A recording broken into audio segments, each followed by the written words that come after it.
好啦，翻嚟我哋呢個創作題嘅時間咯喎嚇。咁今次嘅創作主題呢，就係呢個音樂播放器啦。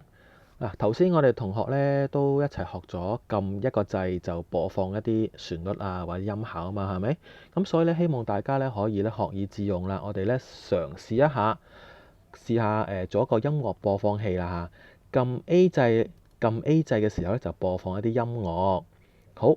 嗱，播放音樂嘅時間咧，其實可以喺個 LED 個 screen 嗰度，呢個畫面嗰度咧，呢啲5×5嘅 LED 度咧，試下可唔可以播放一啲圖畫咯喎，或者一啲字咯喎。嗱，呢個係提示嚟㗎嚇，俾大家有一啲創作嘅空間，自己發揮個空間嚇。OK，同埋咧播放嘅音樂咧不限嘅，可以自創，可以咧用翻本身。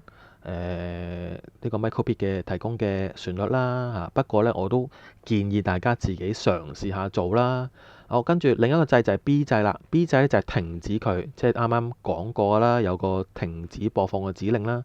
咁停止之後呢，大家都可以試下呢，喺個 LED 燈個顯示有啲停止嘅符號或者信息嘅喎嚇，呢啲呢，我就俾個方向大家諗一諗嚇，或者會唔會有個 A、B 掣，大家可以試下，又唔知點樣用呢？呢啲俾啲創作空間大家啦嚇。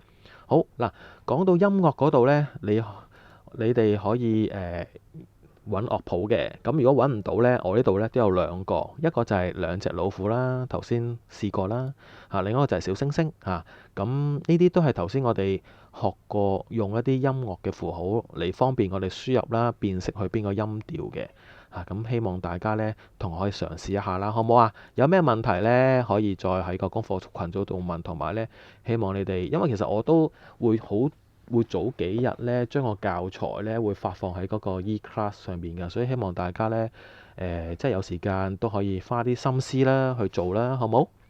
好啦，講翻功課啦，嗱記得啦嚇。